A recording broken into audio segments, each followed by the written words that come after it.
የይገባኛል ስሜት ወይም ኢንታይትልመንት። አንዳንድ ሰዎችን አስተውላችሁ ታውቃላችሁ?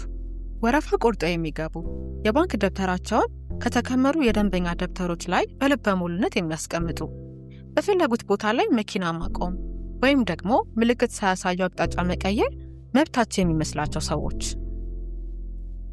አሊያም ደግሞ ወንበር ላይ ሶስት ሆናችሁ ተቀመጡ፣ የማይመቸው ካለ ይውረድ የሚሉ የታክሲ ረዳቶች። እነዚህን ሰዎች እንዴት እንደዚህ ታደርጋለህ ወይም ደግሞ ታደርጋለች ሲሏቸው በጣም ይቆጣሉ። ከድርጊታቸው የበለጠ አለማፈራቸው አንዳንዴ እኛን ያሳቅቀናል። ይህ ባህሪ በማህበረሰብ ሳይንስ ውስጥ ከሚጠኑ ጉዳዮች ውስጥ አንዱ ነው። ይህ ቅጥ ያጣ የይገባኛል ስሜት ወይም ኢንታይትልመንት ይባላል።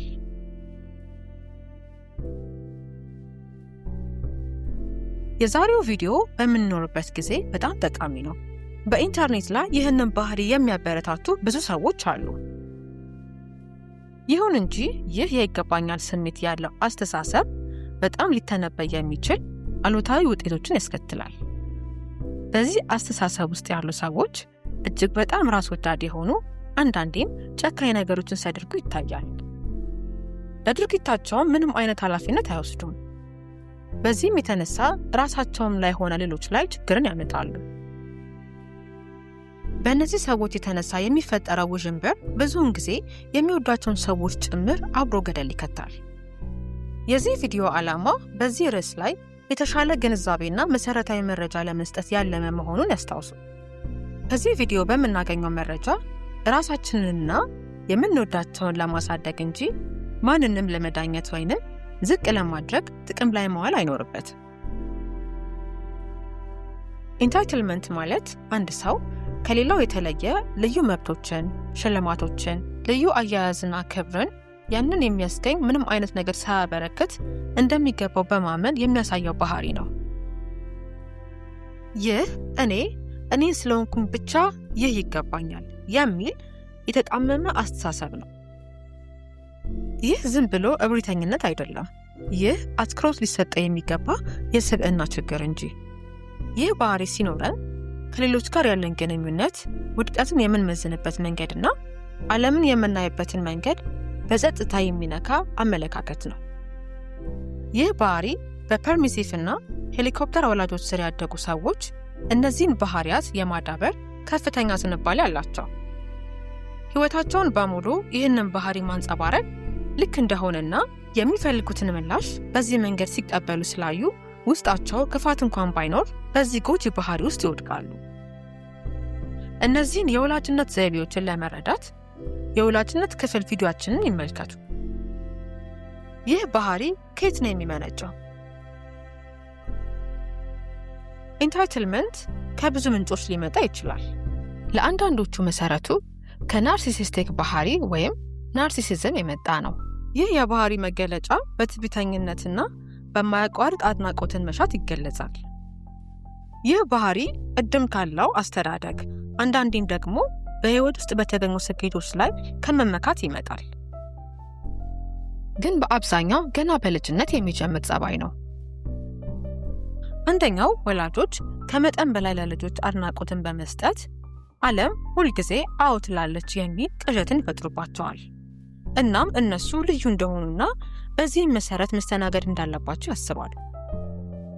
ሌላኛው ምክንያት ደግሞ በተቃራኒው ልጆችን ምንም አይነት አድናቆት ባለመስጠትና ጉድለታቸውን እያጋነኑ በማሳደግ በቂ እንዳልሆኑ እየተሰማቸው ማሳደግ ነው። ይህ በቂ እንዳልሆኑ የመሰማት ስሜት ወይም የኢንሴኪዩሪቲ ኢሹ በመፍጠር ልጆች ወደ አዋቂነት በሚሄዱበት ጊዜ ይህንን ባህሪ እንዲላበሱ ያደርጋቸዋል። ይህም የሚሆነው ጤናማ የሆነ የራስን ምስል ወይም ሰልፍ ኢሜጅ አለመማርና ለራስም ሆነ ለሌሎች ድንበር ወይም ደግሞ ባውንዳሪ ክብር አለመስጠት እንደ ትክክለኛነት በመረዳት ነው። አንድ ሰው አቅመ ቢስ ወይም ብቁ እንዳልሆነ ሲሰማው ይህ የይገባኛል ስሜት ጋሻ ሊሆን ይችላል። እንደ እፍረት ወይም በቂ አለመሆን ያሉ የማያስደስቱ ስሜቶችን ከመጋፈጥ ለመዳን የሚረዳ መንገድም ሆኖ ያገለግላል። አሁን ባወራነው መንገድ ከባድ የልጅነት ጉዳትና ቸልተኝነት የደረሰባቸው ጎልማሶች የናርሲሲስቲክ ስብዕና መዛባት ወይም ኤንፒዲ ይባል የባህሪ መዛባት ሊያዳብሩ ይችላሉ። ይህም ቅድም ካወራነው ከናርሲሲስቲክ ባህሪያት በእጅጉን የከፋ ነው። ሌላው ደግሞ ማህበራዊና ባህላዊ ተጽዕኖዎች ናቸው። ግለሰባዊነትን፣ ደረጃን፣ ቁሳዊ ስኬትንና ፈጣን እርካታን አጥብቀው የሚያጎሉ ማህበረሰቦች ሳያውቁት ቅጥ ያጣ ይገባኛል ስሜትን ሊያሳድጉ ይችላሉ። በተለይ አሁን ሚዲያና ዩቲዩብ ላይ የሚሽሞነሞነው ያለ ጥረት የተገኘ ስኬትና አንተ ትለያለህ ወይም ትለያለሽ የሚሉ በቀላሉ ትክክል ባልሆነ መንገድ የሚተረጎሙ ስብከቶች ልዩ ሚና ሊጫወቱ ይችላሉ። እንዲሁም ቲክቶክና ዩቲዩብ ላይ ይህንን ባህሪ የተላበሱ ሰዎች እየሰበኩ መመልከት ራስ ወዳድነትና ኢንታይትልመንት በእርግጥም የተለመደና ጤናማ ነው ብሎ ለማሰብ ያነሳሳል። ሌላው ቅድም በጨረፍታ በጠቀስነው በህይወት ውስጥ በተገኙ ስኬቶች የተነሳ ቅድሚያ ሲሰጣቸው የኖሩ ሰዎች ተፈጥሯዊ መብታቸው እንደሆነ ለማሰብ ተጋላጭ ይሆናሉ። የትዕቢተኛ ባለስልጣናት ልጆች፣ የሀብታም ልጆች፣ ከፍተኛ የትምህርት ውጤት በማስመዝገብ ያደጉ ልጆችና በተለይም ቆንጆ በመሆናቸው ህይወታቸውን ሙሉ ሲቆለጳጳሱ ያደጉ ልጆች፣ በተለይም ሴት ልጆች ጤናማ ያልሆነ የራስ ምስልና ለሌሎች በሚያመጣው ጉዳትም ቢሆን የምፈልገውን ሁሉ ይገባኛል የሚለውን ስሜት ይተክላል።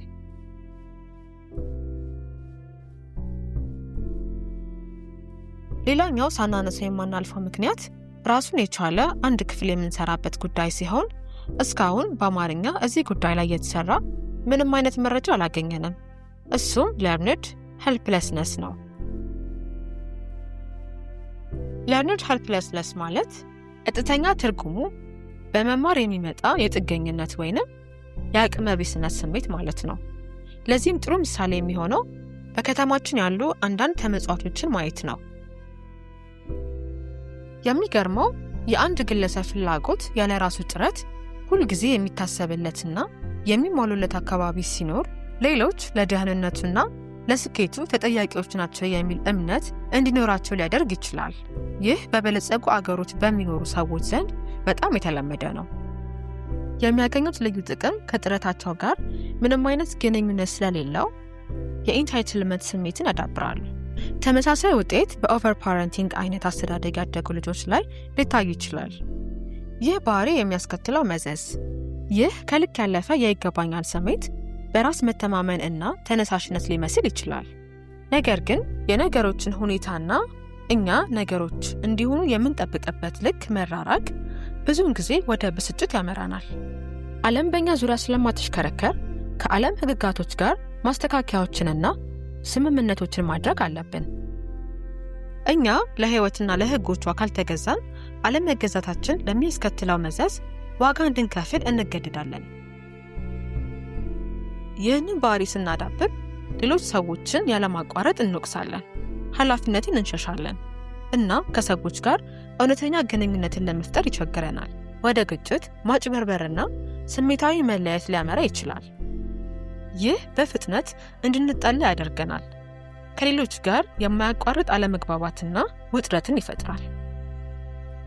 ይህ ባህሪ በስራ ቦታም ያለ ጥረት እድገትን በመጠበቅ ወይም የበለጠ በሚያስመዘግቡ ባልደረቦች ላይ ጥላቻን በማዳበር ሊገለጥ ይችላል። ከዛም አልፎ ደንበኞችን እኛ ሲመቸን ብቻ ማስተናገድም ያምረናል። የኢንታይትልመንት ዋና የጨለማ ጎኑ በሌሎች ጫማ ቆሞ ራስን አለማየት ነው። ይህ ስሜት በዳበረ ቁጥር የርህራሄ እጦትን ውስጣችን ያዳብራል እና ይህ ደግሞ አንዳንድ ጨካኝ ድርጊቶች ውስጥ ሊያሳትፈን ይችላል።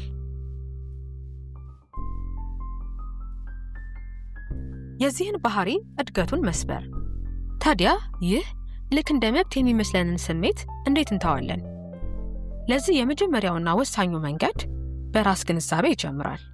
ራስን ማወቅና በተለያዩ አጋጣሚዎች ላይ የምናሳየውን ባህሪ ማስተዋል ትልቁ ጠቃሚ መንገድ ነው። ራስን ማወቅ በስነ ልቦና ውስጥ ለማደግና ለመቀየር ትልቁና የመጀመሪያው ዘዴ ነው። ከዛ በተጨማሪ እነዚህን 3 ዋና ዋና ሐሳቦች ከተገበረን ትልቅ ለውጥ በባህሪያችን ላይ እናሳያለን። ከምንሰጠው በላይ ስንጠብቅ ማወቅ፣ በስራ ቦታ፣ በጓደኝነት፣ በቤተሰብና በግንኙነቶቻችን ውስጥ እኛ እያበረከትን ያለነውና በምትኩ ከሌላው አካል የምንጠብቀውን ማጤን በጣም አስፈላጊ ነው። ብዙ የምንጠብቅ ግን ትንሽ የምንሰጥ ከሆነ ኢንታይትል እየሆንን ነው ማለት ነው። እኛ ብዙ እየሰጠን ደግሞ በምትኩ ትንሽ የሆነ ምላሽ የሚሰጠን ከሆነ ደግሞ አቢዩስ እየተደረግን ወይንም እየተበዘበዝን ነው ማለት ነው። ምስጋና ደግሞ ሌላኛው ኃይለኛ መሳሪያ ነው። ይገባኛል ብለን ከምናስበው ይልቅ ባለን ነገር ላይ ማተኮር ስንጀምር የበለጠ ጠንካራና አስተዋይ እንሆናለን። ላገኘነው ጤና፣ ምግብ፣ ትምህርት፣ ለምንወዳቸው ሰዎች ምስጋና ማቅረብ እንልመድ።